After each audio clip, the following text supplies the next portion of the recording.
Hey everybody, welcome back to the Haunt Collection podcast. As always, I'm your host, Chris Codina, and it's a windy night here in Chicago, so you might be hearing that when it picks up and all that. Maybe it'll just add to the atmosphere, right? Spooky, breezy wind and all that. No, well, it's not really breezy, it's more on the blustery side.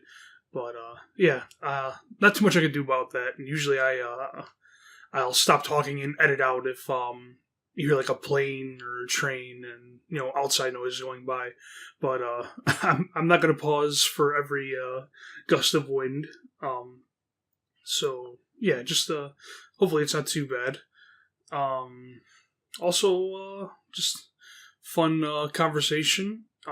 If you happen to follow the Twitter, maybe it's at Haunt Collection, twitter.com/the Haunt Collection, I believe. It's definitely at Haunt Collection, one word. I posted a photo. Yesterday I went and got my first tattoo. I've been wanting a tattoo since I was like a teenager. And just, took me like 15 years to get one. I decided finally, I'm turning 30. I got real Chicago there for a second. I'm turning 30. But yeah, I turned 30 last month in December, and I wanted to get myself my 30th birthday gift. So I got a big spooky ghost lady, sort of like peering out from behind a cloak, like a hood, and she has a spooky eye and all that face. It's great. It's really great. Definitely recommend Code of Conduct on in the South Loop of Chicago. Jamie was my artist, and he did a great job. And for a first-timer tattoo receiver, whatever, I definitely felt welcome, and I didn't get like any sort of like snooty vibes or anything like that. They were, answered all my questions, were very accommodating. Not sponsored, just saying. But yeah, it's pretty cool. If you're interested, it's over on the Twitter. I don't use Twitter as much as I should. I really should be using it to spread the word. Smile.dog or whatever it is. But yeah, it's just one of those I don't think of it, and I'm not good at marketing, so it's one of those what am I supposed to post? Something with the Facebook, I always get stuff like, oh, you can boost this post and all that, and it's like, should I? I don't know if I should. But yeah, either way, getting a tattoo was a pretty fun experience. Trying to sit in a chair or kind of lay back in a chair, and what is essentially like a barber's chair, really, for several hours was not so fun, especially the first half. I had to lay on my side a little bit because I got it up my upper arm, and the whole time I had to keep my arm across my body so he can get at the whole area, and there was no armrests on the chairs, so my other arm had to kind of just also sit across, and my shoulder was getting uncomfortable, and then the first half I sort of had to be rolled over on my hip a little bit, and that was really uncomfortable because I'm still I'm a big guy. I've been losing weight for the last year, but I'm still a big guy, and I'm also fidgety. I don't like sitting still for very long, and my legs get stiff and without being stretched out. So sort of trying to sit in there I had to every time he stopped and went to fill up his ink or whatever, I had to shift around and all that. Fortunately this second half I was able to lay more flat and kind of keep my legs straight. I don't know if any of you care about this, but I'm just very excited for my tattoo. I looked at it a bit ago, and it's kind of funny because he put a clear bandage on there that I just leave on there for several days, and all the it's I know this happens, ink leaks from it and blood and stuff or whatever. But yeah, it's leaking ink, so it looks messy right at the moment. But yeah, it's fun stuff. And I instantly want more. I wanted to go back today and just put more stuff on me, and I'm full of ideas. But I have to wait until I have the money for it. April is usually, like March, April is usually kind of a busy month for me, money spending wise, because I have C2E2, the Chicago Comics and Entertainment Expo, which is always fun, and Shimmer Wrestling, which is a weekend event and can often be costly, and the tickets are pricey for what like where I sit and all that. Again, this doesn't necessarily matter to you, but I like talking to you guys. It's one of those, I think it's more fun than just, no, maybe not. I don't know. People can always skip ahead a few minutes, just sort of like running down what's going on. I don't have anybody else to talk to on the show to go over this stuff, so I'm just talking to you guys. But yeah, tattoo's cool. I like it. It's it fits of my aesthetic of things that I like. And it's spoopy. It's too spoopy. But anyways, yeah. As for the story this week, I'm pretty excited. It's classic, and it's one that I've never actually sat down and read with my own eyes. I've heard it read, and stuff like that. I've heard it talked about and all that, but I've never actually sat down and read it, and all that. So I'm pretty stoked. It's a little bit of a longer one, so strap in. You'll see whenever you see the video, you'll see how long this takes. If I have to, I'll split it up into 2 parts. And that's only if I have to. Obviously, I'm taking time up in this intro, but yeah. If generally, I don't really want to go over an hour for any videos. So if I start reaching that point, I'll cut it off, and as long as there's not only a couple paragraphs left or whatever, I'll cut it off, and we'll move on to the we'll do a part 2 next week. But otherwise, yeah. So what we're reading is Anansi's Goatman story.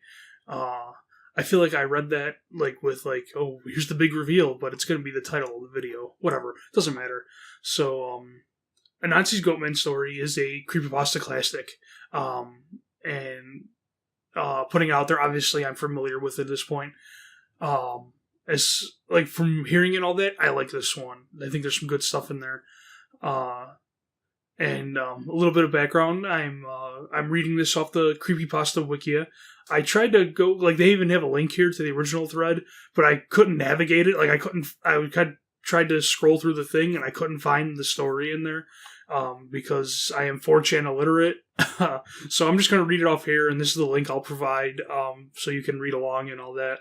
The link is right here to the original thread if you want to go look at it. Yeah, this was posted on 4chan's X board.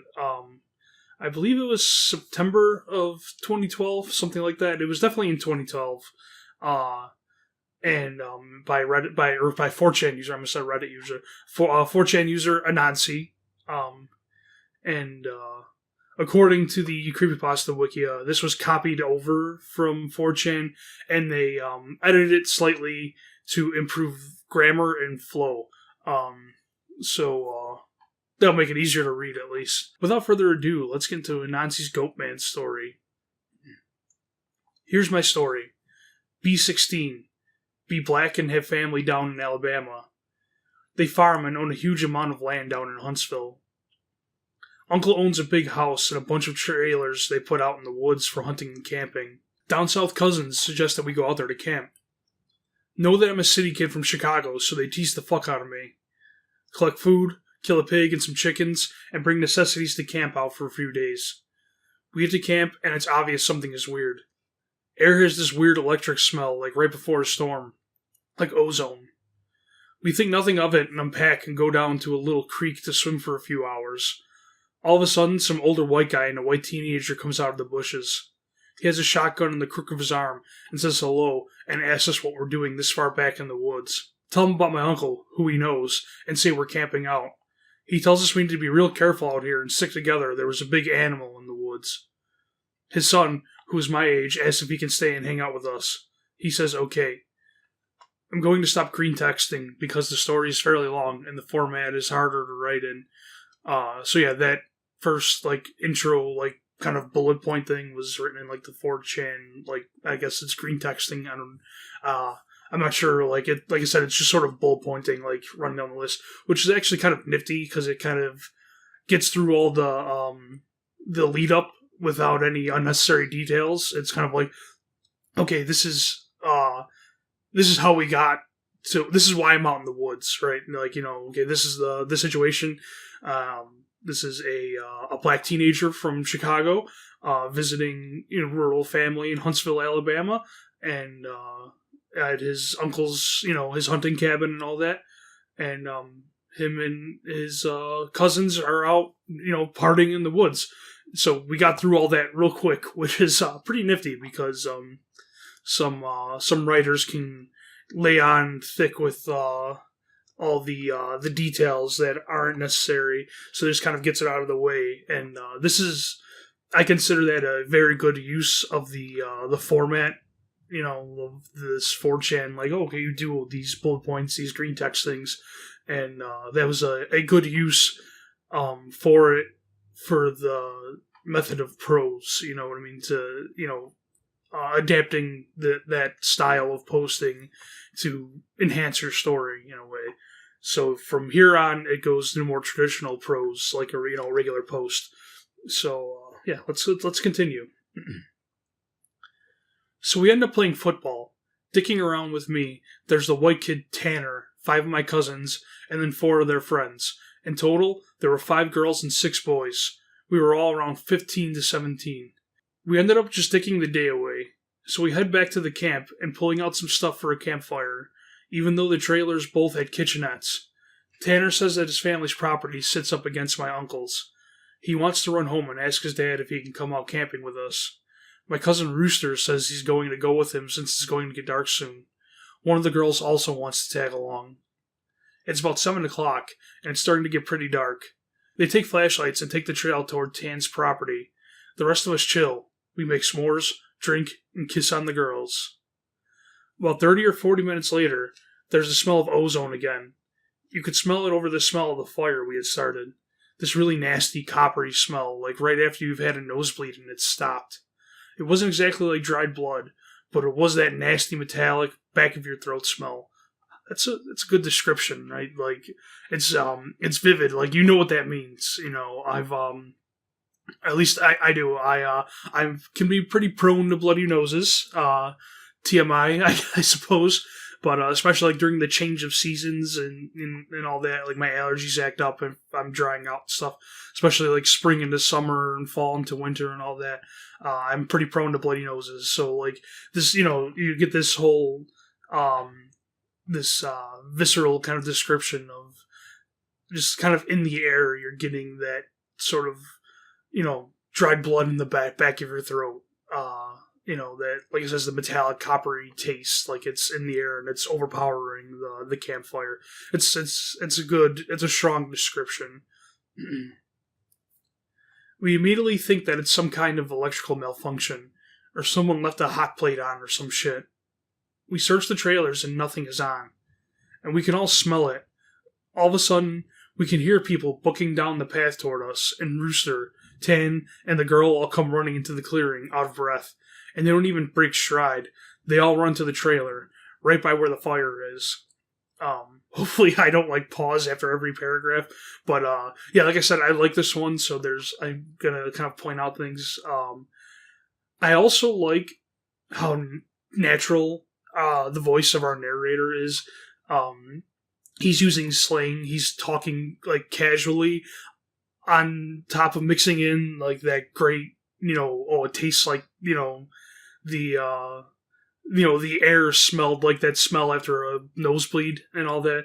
But yeah, we're just talking about we've thought someone's left a hot plate on or some shit, or they came booking down the path. It's very casual, but so it makes it just really fits well. Like I said, I like the voice of this story because it isn't too much of the flowery prose, but when you mix that in with a more casual speak, it becomes more believable because it paints you this picture, and it's like, okay, this person is talking like how somebody talks for real, And when they add in this sort of really precise, vivid description, it makes it feel real because it's like, well, if they're describing it like that, they have to have legit felt this or tasted this or smelled this. You know what I mean? So let's continue. We all get the fuck out of there and into the trailers. They end up calming down. Even Rooster is crying his fucking eyes out at this point. All the while, the fire is guttering lower and lower. So my other cousins say fuck it and are about to go outside to get the generator out of his shed between the trailers. Tanner goes, fuck no, lock the door, ain't nobody else going outside. He's been crying too, and his eyes are bloodshot and puffy and his pants are dirty as shit. This is... Okay, I probably should have put in at the beginning of this, there's a lot of swears in here. I've sweared a few times in the other videos. I don't really swear out loud. This is kind of awkward for me to read. So yeah, there's a lot of swearing, but yeah, it's not something I normally do. I'm like, obviously I'm laughing now. I kind of laugh on the inside. He goes on to tell us that they went up to his house. His father said sure, he could go out camping, but to make sure they were careful on the way back, and that maybe they should take one of the hunting rifles just in case. Evidently, Tanner had seen something in their yard a few days before. One of their pigs had come up, ripped up and half-eaten. They assumed it was just some big cats or coyotes, even though they don't usually fuck with live animals. He had gone upstairs and packed his stuff, and told his dad they would be okay without the rifle because coyotes avoid people, so they started walking back toward where we were camping. So Rooster finally stops crying and shaking. The girl already had, but she was just staring out the window with a dumb look on her face. He says they had gotten halfway into the woods toward the camp when they started to hear shit in the forest. It was almost pitch black by this time, so they weren't sure at first where the fuck it was. The girl says that she heard something in the bushes right off the trail, and they all beamed their flashlights over there, and there was someone standing back in the woods in a little hollow. Rooster said they shouted at him and told him that he was scaring the fuck out of them and what a dick he was. He says that's when he realized that the guy was facing away from them, so they kept walking, and they start smelling the nasty coppery ozone smell. They say that they took off into the forest on the opposite side, and it's a dude standing in the forest, backwards slightly closer to the path. So now they start power walking, and Tan keeps going, I should have taken the fucking rifle. As they're telling the story, the smell is still super strong, even inside the cabin. They say that after they started walking faster, a kind of low gibbering had started coming from both sides of the wood. And as they start booking it back to the trailer, the girl said she had flashed a flashlight out into the woods to the side of them, and had seen something jerking itself through the woods. The gibbering just got louder and louder, and when they could see the light from our campfire, something had come out of the woods about 40 yards behind them onto the track, and they had just flat out ran as hard as they could to the trailer. So we're out in the fucking woods, and we're assuming at this point it's some rednecks or some shit trying to fuck with us. So yeah, this is, we're getting into it, right? Like, we have, strange person in the woods, and, again, lots of swearing, very casual description, like, this sounds like somebody telling a story, it sounds like you're sitting, in a bar or something, and someone's telling you, this weird thing happened to me, and then running through this whole thing. But also, like, again, you get, like, this cool, very cool little descriptions, like, when it says that it saw someone jerking themselves through the woods, or jerking itself, like, a dirty went through my mind. But, like, in the context, it's jerking itself through the woods. It's very subtle, but that's very good. It's unnatural sounding. Like, when you describe, like, it doesn't get into it, and it doesn't say, like, it's doing, like, the whole, like, Jacob's Ladder thing, where it's, like, the shaky movement, like, when you see movies and stuff, when ghosts move really fast and shaky and all that, and twitchy and herky-jerky and stuff. But just to say, like, it was jerking itself through the wood, like, again, like, you can imagine, someone speaking casually, and that's how they describe it.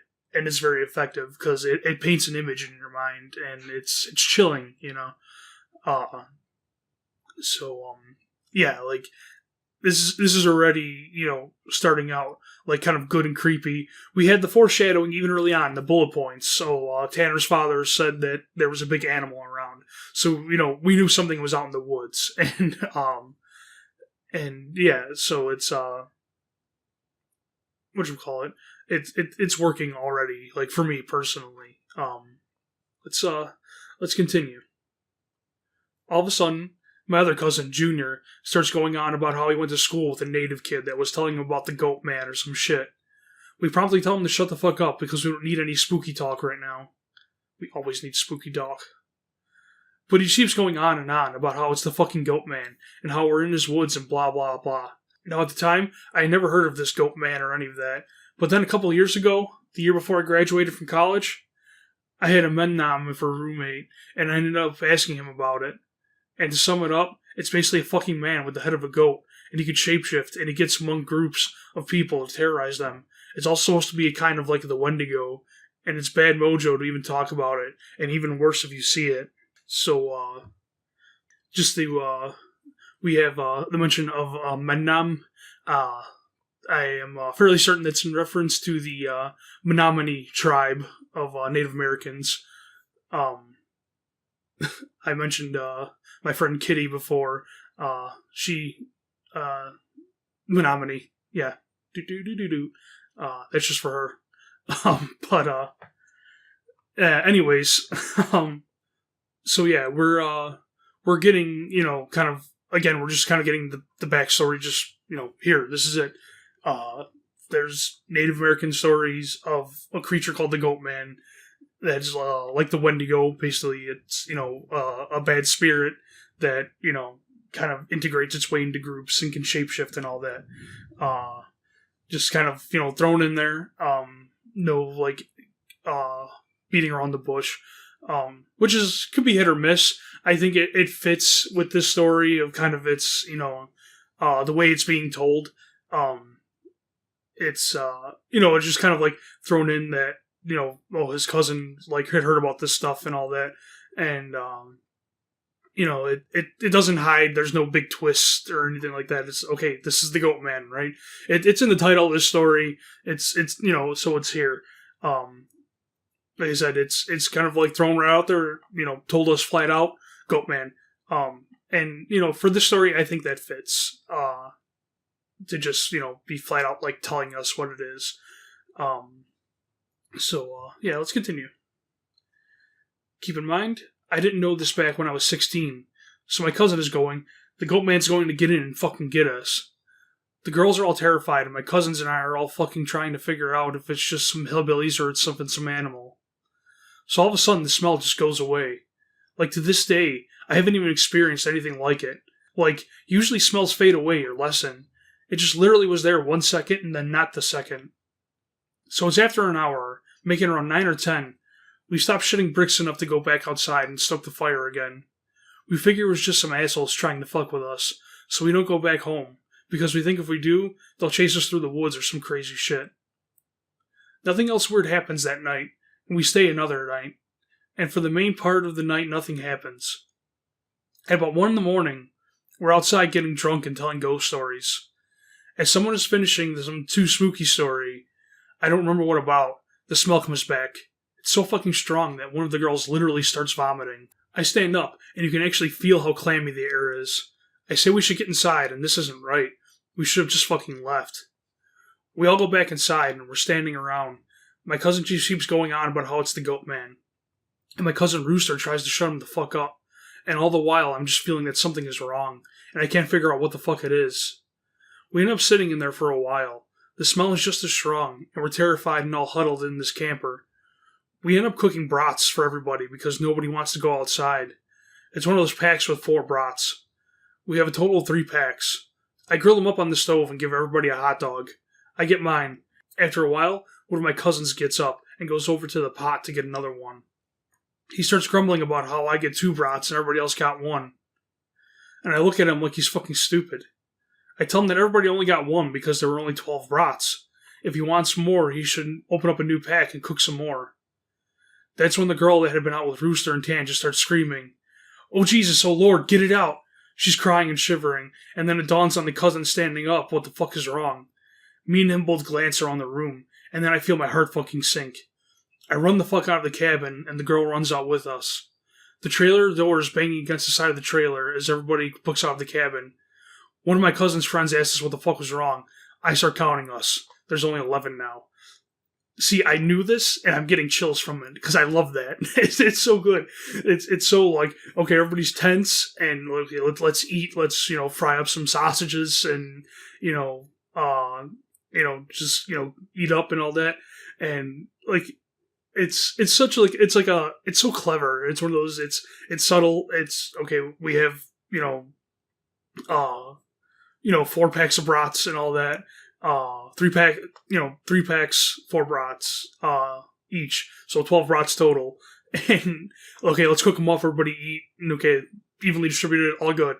Oh wait, there's only 11 of us. Where did the 12th one go? Somebody took a 12th one. Someone's here that shouldn't be here, and nobody realized it until then. And they're just kind of just amongst the group.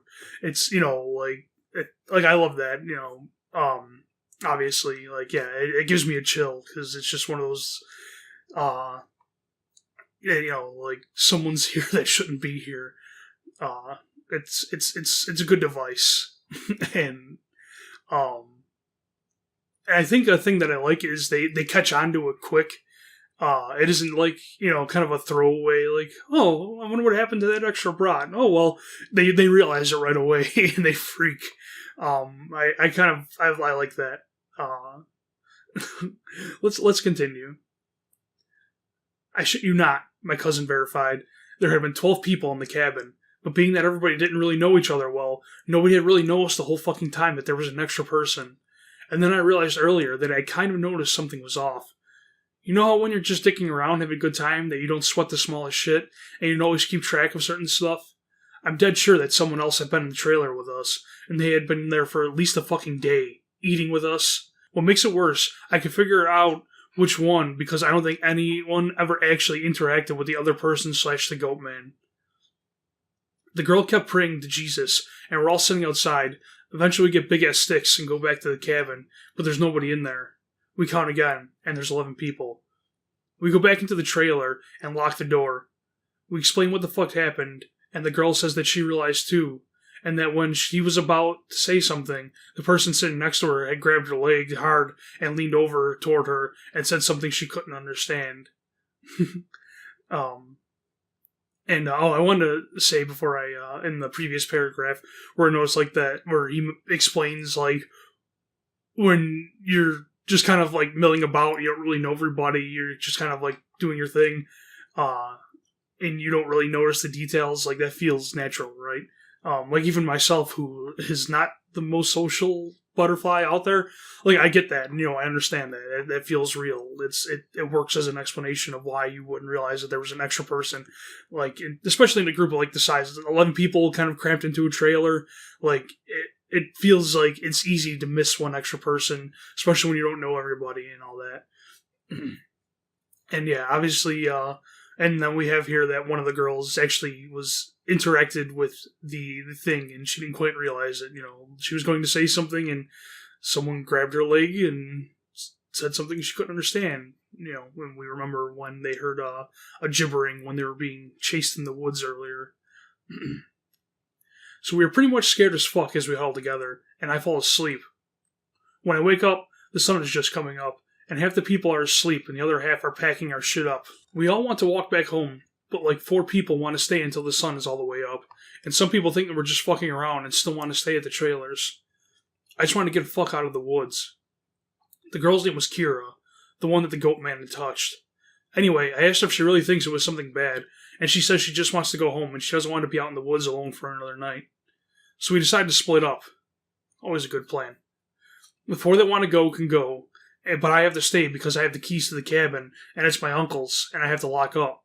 I'm super pissed at this point, because I feel like people aren't taking this shit seriously, and I definitely didn't want to be out in the woods for another night. I spend the rest of the day trying to convince the rest of the people, now 4 girls and 4 guys, to get the fuck out of Dodge. Tanner leaves with them to go get a rifle, and says he's going to be back, so there are just 7 of us left by 4 p.m. At around 5 p.m., he hasn't made it back yet, and we're getting extremely fucking antsy. And the only reason I stopped begging them to go back was because he went to get a gun. It's about 5:30 p.m. or so, when the one cousin that did stay says that the girl Kira is outside. We all look outside, and sure enough, she's standing by the fire pit with her back to the cabin. I'm thinking to myself, if she was so fucking scared, why the hell would she come back? and then I get this nasty feeling in my gut. Keep in mind, the whole time the coppery smell has been gone. Now I realize I can smell just a twinge of it. I say this to the rest of them and everybody. And these are the people that just wanted to stay in the fucking woods after we had the goddamn Goatman in our midst, is laughing at me and asking if I set this up to scare them. I'm looking at them like, I'm not fucking bullshitting you at all right now. I asked them why the fuck would I play like that. So one of the girls goes outside to get Kira. She gets halfway to her and stops cold. Kira starts heaving.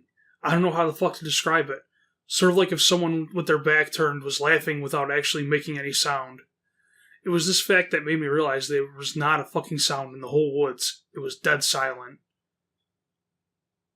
Yeah, and that's again, like, this is, like, good spooky moments. Obviously, like, the thing is acting weird. Because, like, if, it seems, like, pretty clear the thing shapeshifted into the girl, and it's acting like her. And, like, again, that description of, like, it's heaving like it's laughing, but there's no sound. And then, I realized, like, it's dead silent in the woods, too. Like, that lack of sound, kind of brought to the narrator's attention that it was all around dead silent. This was, like, later in September, so it was still fairly hot at the time, but it was super chilly some days, too. And you could usually hear big-ass geese honking or some kind of birds or squirrels chit-chatting. So I step out the door and tell her to come back in the fucking trailer right goddamn now. She backs up into the trailer and we lock the fucking door. We pull down all the shades except one and put a guy there in a chair to watch her. She stands there for another 20 minutes or so. The guy turns to say that she's still there, and there's a huge fucking bang on the door. We all jump the fuck up and scramble around the living room of the trailer. The banging is super fucking loud. So now my cousin is holding one of the girls, and the other two are kind of giggling with nervous laughter, and me and the other two guys are shitting bricks. That's BRIX. Bricks. Then we hear Tan. He's screaming, "Let me the fuck in, stop fucking playing." So we go over the door and open it, and he stumbles in with a rifle. There's nobody else outside. This is obviously a very fast-paced story, which I think it works, again, because of the way the format is. This is very much, like I said, like, it's very casual. You sit down and someone is telling you, this crazy story that happened to them. So I think that the pacing works for it. Because why would he go into, like I said at the beginning, you just kind of covered those, the necessary background details and the bullet points, and this is the crazy story. It's,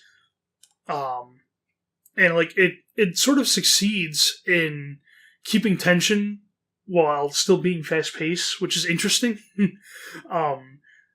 Again, I think it's due to, like, the casual nature of the telling, because we don't really know what the creature is doing, so every time it does something weird, we aren't sure what's going to happen, so then the next thing happens, and it's like, okay, what's it going to do next, it works. Like, it's just, I feel like the story just works, Okay, let's keep going. Like I said, this is a longer one, so I don't want to stop too much. But I mean, if I have something to say, I'm going to stop. But let's continue. Evidently, he had walked up to the campsite. Nothing weird happened in the forest, but he had seen a girl. Mind you, he said it was not Kira standing there. When he had gotten to the edge of the clearing, she had turned toward him with a slack-jawed look and just stared him down, slowly tracking him as he walked around the outside of the clearing towards the camp. He said it wasn't until he was almost halfway to the trailer he had realized that she was getting closer to him. She had started off by the fire, and without him even seeing her move, she had been turning, inching closer. He had just ran to the rest of the way back to the cabin thinking it would be open, and when he got to the door and it was locked, he turned and it was about half the distance to the door. He looks around the room and then gets super pale. He pulls me to the side and whispers in my ear, "You know there are only 7 of us in here, right?" I get that feeling where your stomach drops to your nuts. It had been back inside the trailer while we were sorting out who was going where, and then when we all went outside to talk earlier in the day, it had just slipped right back in. We looked out the window, and there was nobody out there, so we recount everyone, and then basically, I go over and ask everyone how many people were here earlier, and everybody says 8. I say, well, how many are there now? They all do the count and then realize there are only now 7 people in the cabin. So again, just like I love that it's like it's slipping in and out without them even noticing until afterward. It's kind of it's really it's a good psychological horror. It's kind of like The Thing, like you don't know who to trust and all that in a way. It's a little because it's not like, well, who could be the infected? It's, same thing. It's this thing keeps on slipping in, just standing right among us, and we aren't noticing it. What is it doing? What's it going to do? So Tan had brought back a couple boxes of ammo in his rifle, and he had told his dad that there was some kind of animal in the forest because he didn't think his dad would believe him if he said it was a Goatman. He says that his cousin is supposed to be coming down in a few hours, and that in the morning we could all go back to his place and his cousin will drive us home. No, I'm really fucking terrified, but I at least feel better because we could be American and shoot the fuck out of whatever it is if it comes back. But then my cousin gets into this huge argument with one of the girls because she thinks that I'm trying to be funny and prank them, and that she's getting really scared and that I'm not funny. He keeps telling her I'm not that kind of person. She says, well, how do we know the girl wasn't just Tanner in a wig? Or if it's really the Goatman, how do we know that this is the real Tanner and the Goatman didn't just kill Tanner in the woods and take his gun? So we fucking get into this huge argument about this, where me and Tanner are like, we could seriously be in danger because at the very least, someone has been sneaking themselves into our fucking trailer without us knowing and mingling with us, and at worst, something bad is in the forest fucking with us. One of the girls is crying and saying she wants to go right now, and we're trying to tell her we shouldn't because none of us are walking through the woods in the middle of the night. At this point, the sun is starting to go down, and it's getting a little cloudy out. We eat something and turn on the radio for a while, but we can't really get a station out there with anything decent, so we turn it off about the time that Tan's cousin shows up. He was like 19, I think. At this point, the sun is just barely over the horizon, and he has one of those heavy-duty lantern flashlights and another rifle. He walks up to the trailer, and we whisper to Tan, asking if he's sure that's his cousin, and he says yes. The guy looks behind him and all around the camp, then walks in. He kind of glances at all of us and looks a little confused. He says, where's your other little buddy at? I figured she would meet me up at the cabin. Is she a little slow or something? He also asked whether we had been cooking blood in the cabin, because it smelled like blood and hot pans all the way up on the trail. We were all fucking like, nope. But we asked him what the fuck he's talking about with the girl he saw. See, again, like, this casual voice is so good. Like, it's so natural. He had come down the same trail Tan had been using, and he had come up on one of you guys' buddies, standing in the middle of the trail, looking at him slack-jawed. He asked her a bunch of questions, but all she did was just look at him. Then she smiled at him, and said he kept walking. She couldn't seem to keep up with him, and kept lagging a little behind him. He said he asked her if she was hurt or something, and if she needed any help, but she had continued to stare. Eventually, he had been walking and turned around to bend in the trail, but when he turned around and went back to see if she was okay, the trail was empty. He'd assumed she had taken some shortcut through the woods at her trailer. We told him the whole story of what's been going on. I half expected him to say we were full of shit, but he just listened and then sat down on the couches in the living room. So again, we just get this, like, the creature's just freaky, right? Like, the Tanner's cousin interacted with her, like, walked up and talked to her, and it followed him sort of limply down the trail. And he has no idea that's what it was. He thought it was just a person. He said, like, the slack-jawed look. Again, like, it doesn't get into a lot of details, but it's like, you just kind of picture, like, someone just kind of staring at you blankly with their mouth open a little bit and kind of, like, limping along. It's, it's weird. It's strange. And, it's unnatural, and, Tanner's cousin walked up to it, talked to it, and it didn't do anything. And like I said it before, like, that's one of the scariest things about this story is that the thing doesn't do anything. Or it hasn't up to at this point yet, at least. It hasn't done anything. Even though it's had the opportunity to. Whatever, if it was dangerous or whatever, if it was going to tear them all apart limb from limb, it's had opportunities to do it. And it's just been kind of following them around, or standing there hanging around their camp, or just standing amongst them, like even more so, eating broths with them. At the most it's done to anybody is it touched the one girl's leg. It was Akira. It touched her leg and said something to her, even though she couldn't understand it, just to keep her from like exposing it. Yeah, and that's it's good horror to me, like that. We don't know what this thing's motivations are, even though it's doing stuff that seems very obviously threatening, and because it keeps, like it's something strange. It's, I think I said earlier, it's bad mojo, but we don't know what it's doing, and we don't know what exactly it could do still, because it still keeps kind of doing these things. It keeps turning into people and all that. Yeah, it works. It works for me. Tanner's cousin gets back to the girl. He says, when she had kept trying to lag behind him, it had kind of weirded him the fuck out. So he tried to keep her in front of him. But no matter how slow he walked, she was always lagging a little behind. And then he smelled this nasty smell. And it got stronger as he got to the camp. Eventually it got really strong.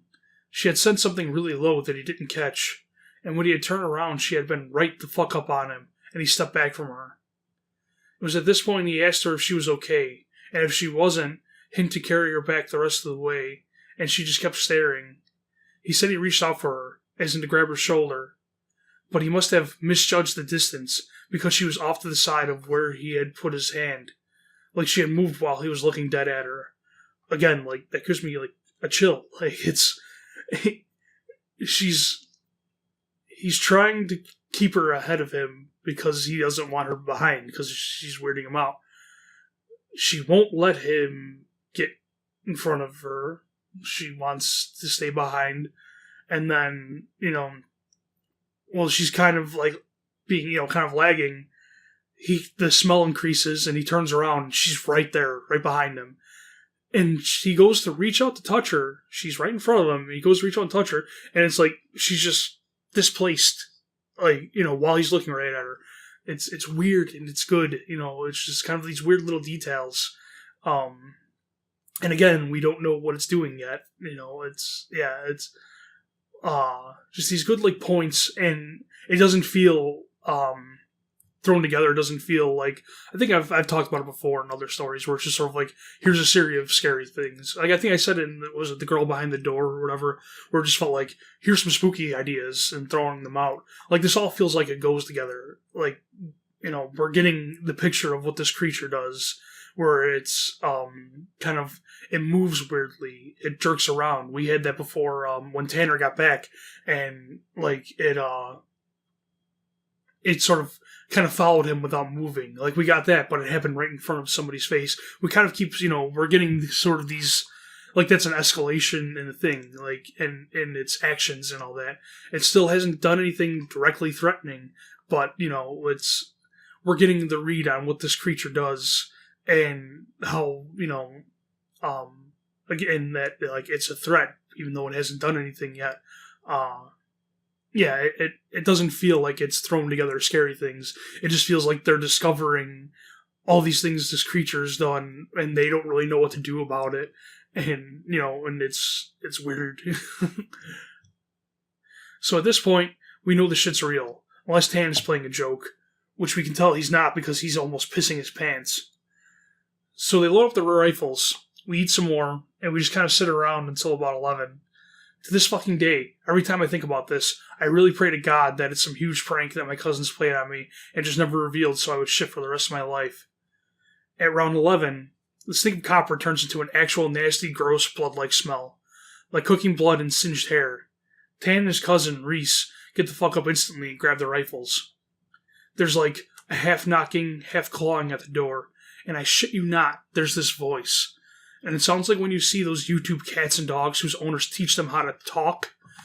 It says in this halting, weirdly toned voice, "Let me the fuck in. Stop fucking playing." You like my voice? my voice for the Goatman? It made my fucking nuts creep up against my body. And one of the girls just starts crying and calling on Jesus. It was so fucking obviously not a person talking. It didn't have the right cadence, and that's some shit that I never realized until that moment. But all people have a certain cadence when they talk, no matter what language. All people have a certain kind of rhythm to talking. This shit didn't have any kind of cadence or rhythm, one of those YouTube cats. That's what it fucking sounded like outside the door. So now I'm in full-on terror mode. We keep yelling outside, "Who is it? Stop fucking around, man." And she keeps saying, "In," or "Let me the fuck in," for almost 15 minutes. And there's a link here of a cat, like, talking, the video that he was talking about, of a cat sort of talking. And it's, that weird, it's an animal making noises that sounds like it's trying to talk like a human, and it's unsettling and strange. So, like I said, I provided the link to the story. If you want to go click on that to get an idea of what you're talking about, you'll see in the middle of the story here, there's a YouTube link. It sounded like this almost, just not funny.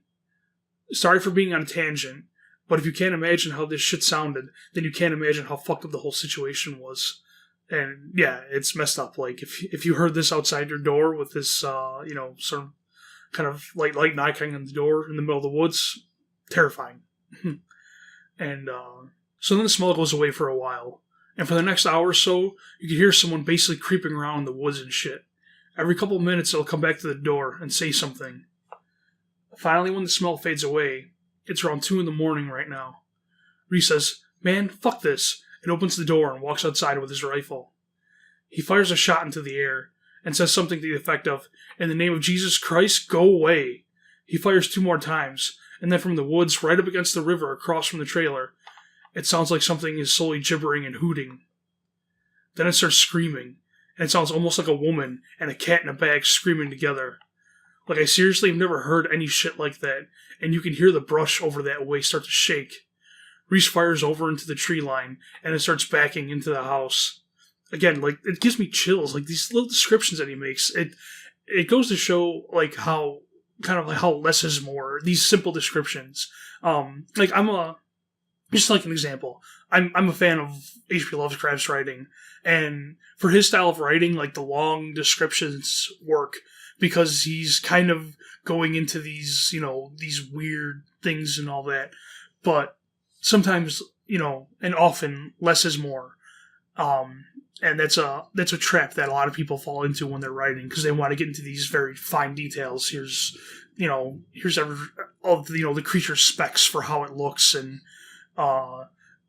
here's I think I pick on it, fairly often, because, I mean, maybe it merits picking on, but like Jeff the Killer, here's his long hair and his open eyelids and his bleached face and his cut mouth, and his hoodie, and his, you get his to make him a character in a video game, you get all his specs, his list of, to draw him. Here's like the like when you see people making cosplay, you get like the list of, okay, this is what you need. This is like, just like little things of, okay, this is how this thing acts. This is the noises it makes. And like, in a way, it's been subtle since, like, obviously it's being weird and it's trying to look like people, but it's acting funny, and it's kind of like done this jumping around thing and like moving funny. But now we get this, it's screaming, sounds like a woman and a cat in a bag screaming together. Again, scary. You can imagine it's terrifying.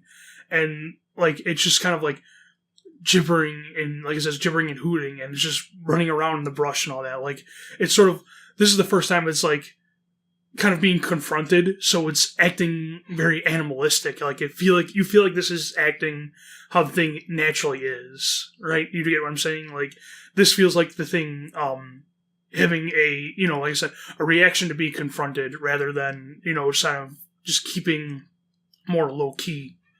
And I see we're getting close to an hour. Let me see. Okay, we're almost done. So yeah, this will be a little bit of a longer episode, but yeah, I want to finish this, and because there's no need for me to cut it off.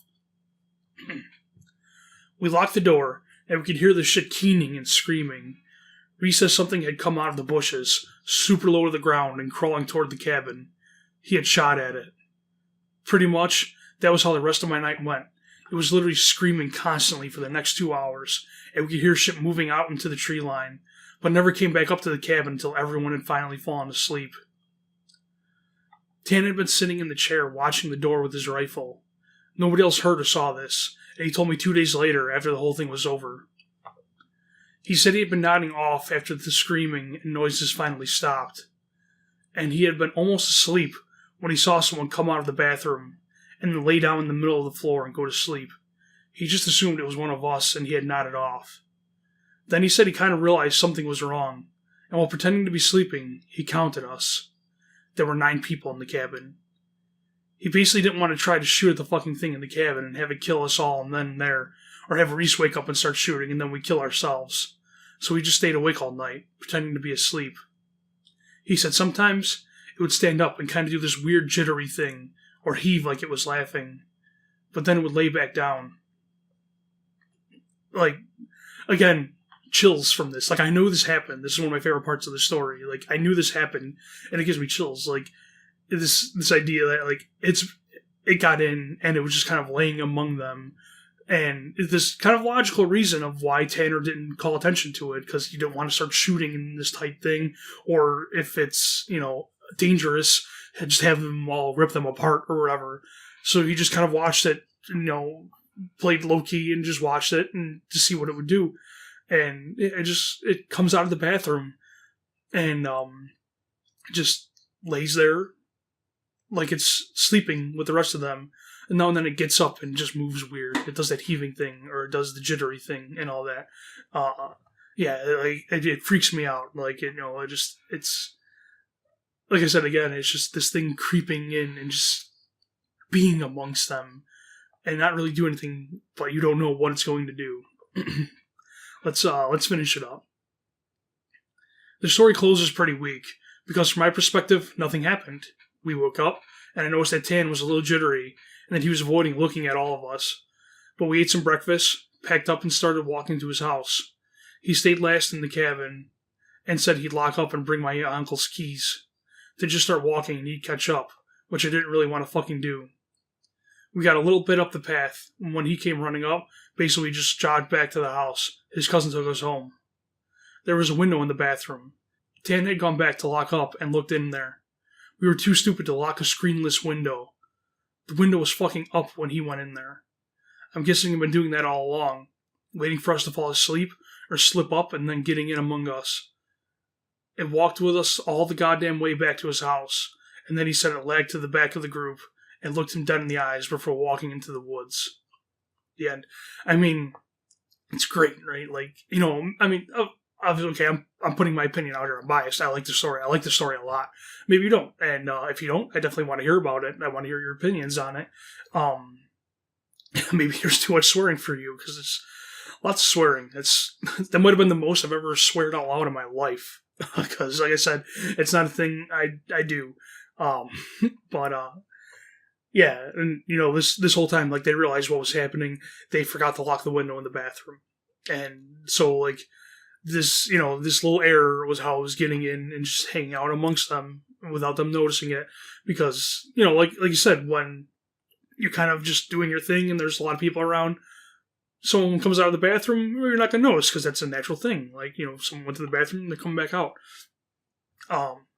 So, even right there at the end, like, Tanner didn't really even think about it. Someone walked out of the bathroom. Well, maybe I nodded off and someone got up and went in there. But, then he realized quick, like, no, this was too many people. But yeah, it's, and even, like, the ending, like he says, like, it ends weak, but that, and I like that our narrator found this all out after the fact, that Tanner went and looked to lock up the place, and then he saw the window, and he knew it was following them the whole time, and all that, and just, like I said, it's just following them, walking around, and then when they get back to his house, it just stays, and he looked, he looked there, and he saw it, and looked it in the eyes, and then it walked back in the woods. And that's the thing, right?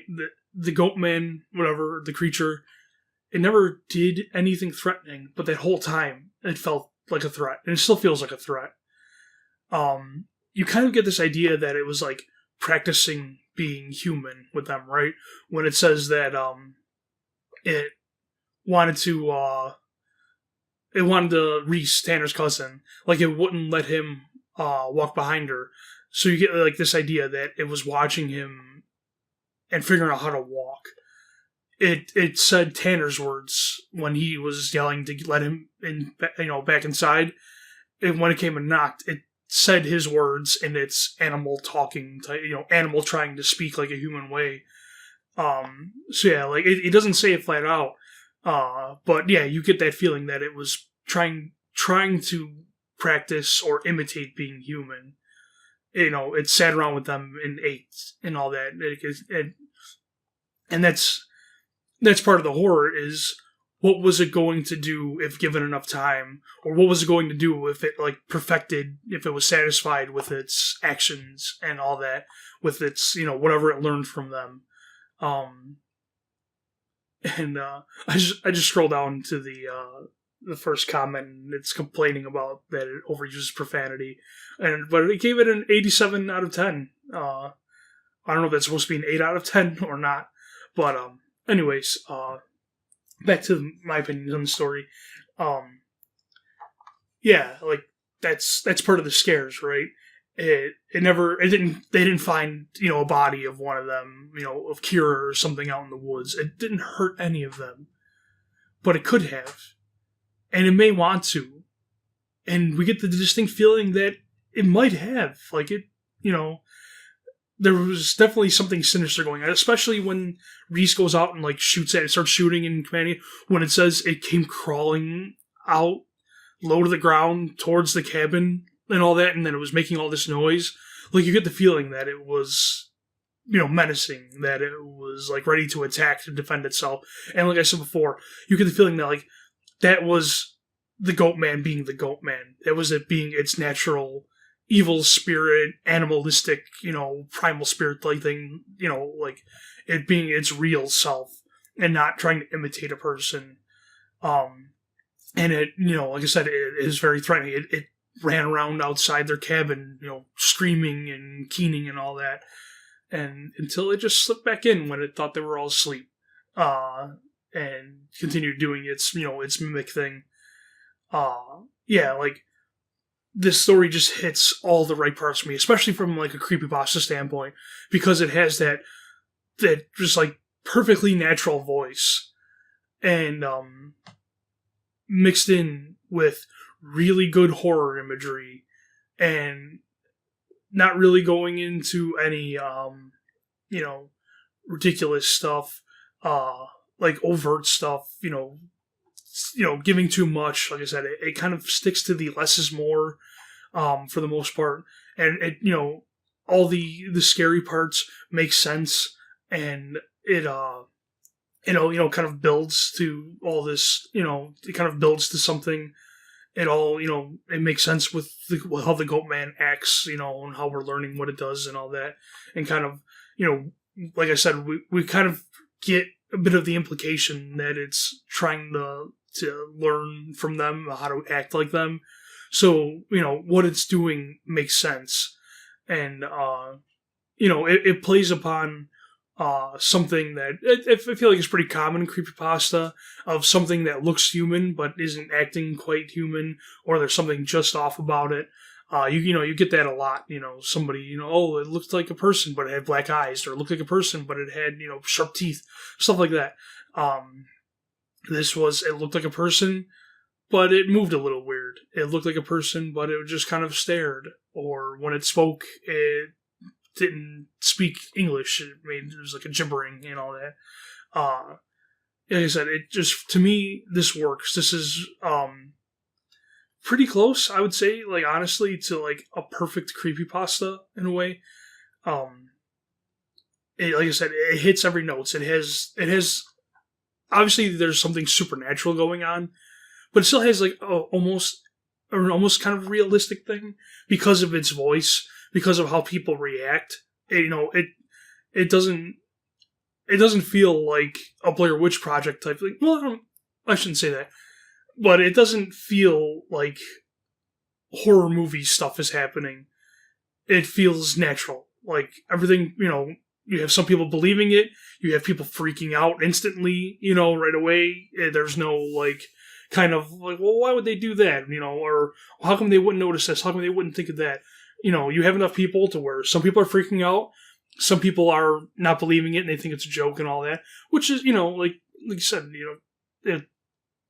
in reality, you don't really believe there are monsters out in the woods. So obviously something has to be up.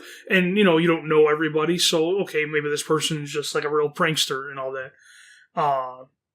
So yeah, it has a realism to it that puts the supernatural aspect up on a pedestal, because when the scary stuff happens, it feels more real. And like I said, I keep talking about it. The voice is, like I said, it's so natural, and that makes for I've said this like when telling other people about this story.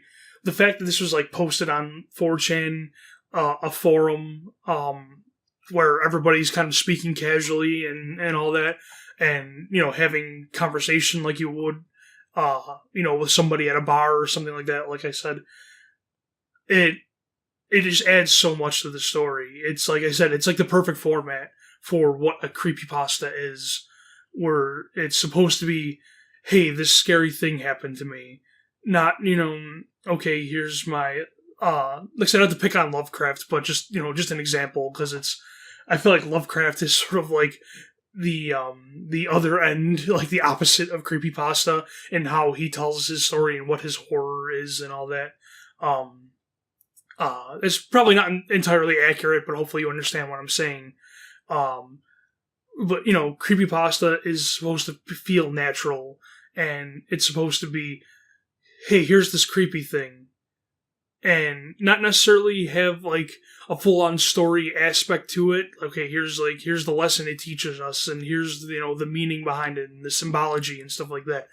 It's supposed to be a creepy thing, and it's supposed to appeal to our horror senses, and which sounds simple, but it's not. And I've given I've read examples on here why it's just not as simple to pull off.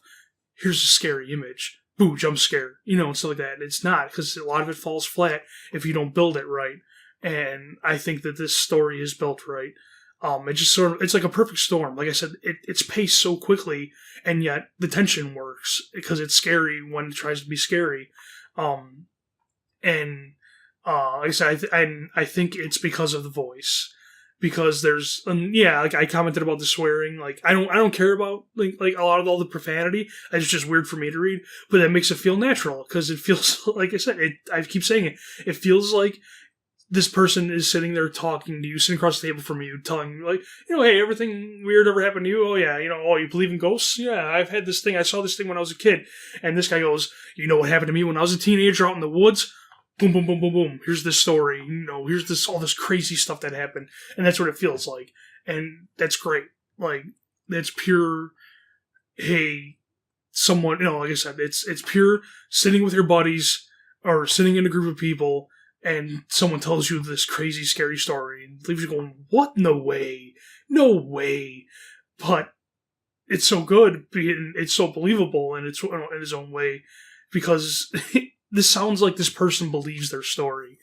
And like, everything they do makes it easier for us, or at least myself, to read and to believe rather. And and because of that, the horror works because it feels real. And you get, like I said, and his I don't know if it's a he, right? I think I believe it's a he. The horror works because, like I said, it's he takes kind of the more less is more approach, in his own way, like and there is like so when the thing is making all this noise and it's creeping, crawling out of the woods, and even when it's kind of like there in plain sight, moving funny, that's not as subtle, but because it hasn't done that much, that like I said it a bunch, because it hasn't done really much in the way of being outwardly threatening, you don't know what it's going to do. You don't know when it's going to become a threat.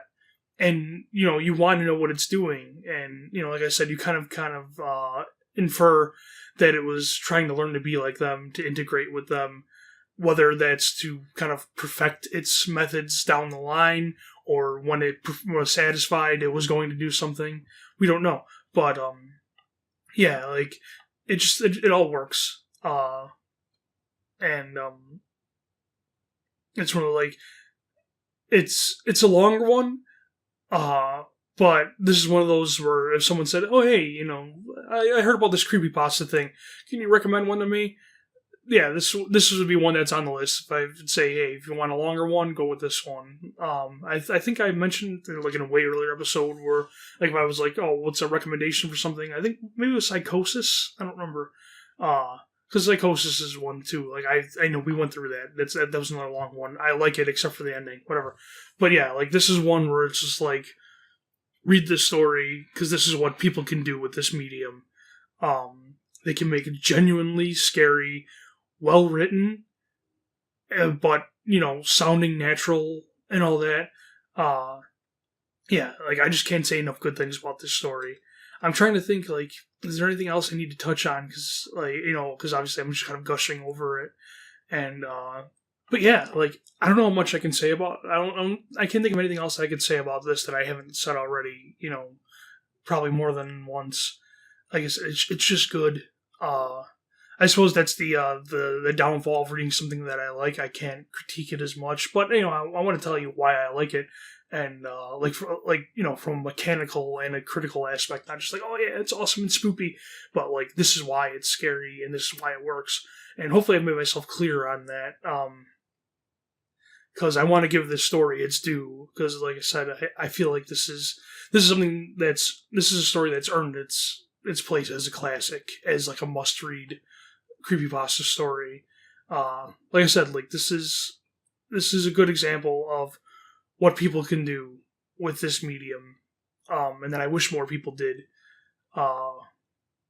because like I would love to know who Anansi is, if he wrote anything more, and all that, or was this just like this perfect, like I said, a perfect storm of just everything coming together to make this, awesome creepypasta story and just throw it on 4chan. It's crazy, right? Like this, great horror story just posted on 4chan somewhere.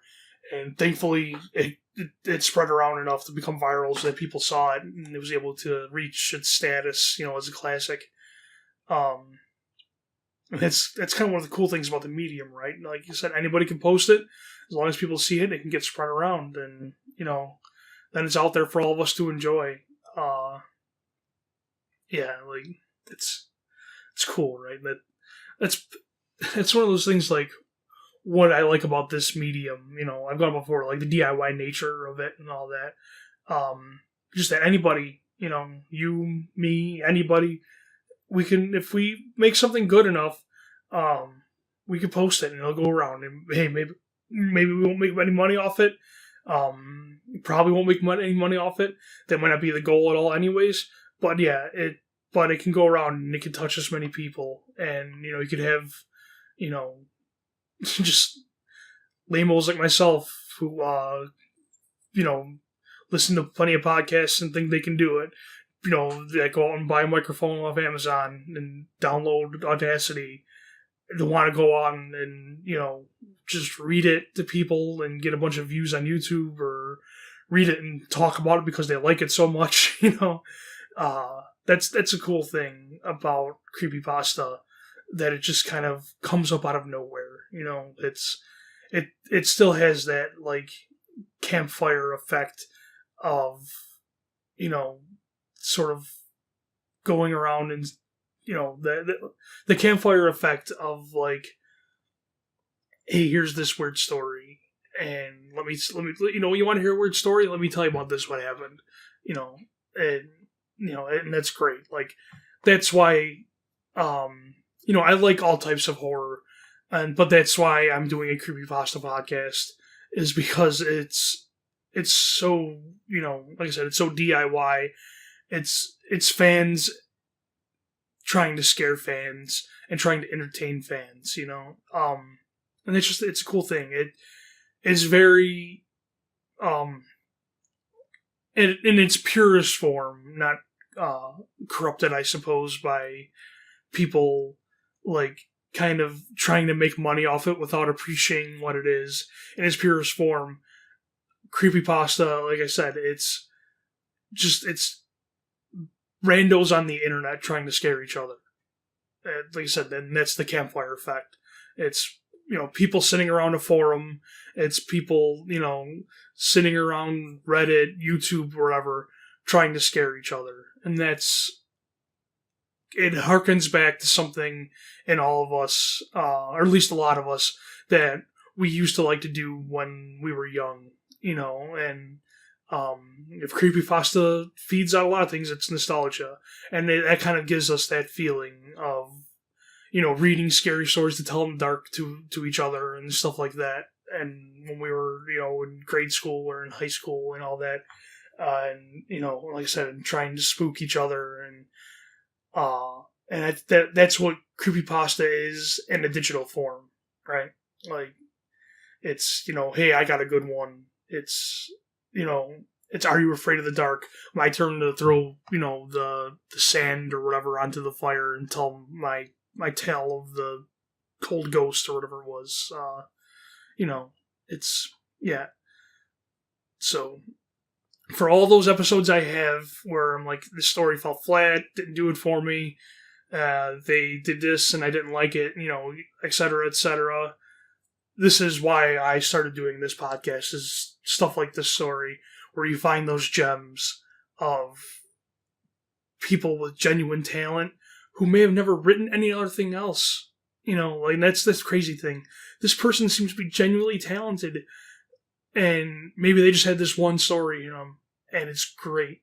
And hopefully Anansi knows that. I would imagine that they do, because it's spread around the internet. But hopefully Anansi knows they did something great. Yeah. And so, yeah, I think that about wraps it up. Like I said, I've said all I can about the story itself, plenty of times. Like, I like it a lot. I said why I like it. I explained why I think it's good, why I think it all works. And I, because I have my little sort of, creepypasta. That's a local sports radio reference that people don't know. But I have my kind of fawning over the medium, kind of my explaining, whatever. You just listen to it, you know what I'm saying. But yeah, we're getting close. We're over an hour 15 at this point before editing. So I think that'll do it. I think I've said all I need to say. Hopefully you enjoyed listening to this one as much as I enjoyed recording it. This is a fun one because, like I said, I like the story so much. I like reading it. Whenever something gives me a genuine chill, that's great. I love that. Like, you don't get that much. So even, especially when, like, these moments that I knew were coming, and it still gave me a chill. Like, that's great. So yeah, that's gonna do it. Like I said, hopefully you enjoyed it, because it's a long one. Thanks for sitting through it. If you did, thanks for listening in general. Always, relevant links below, social media, read the story, all that.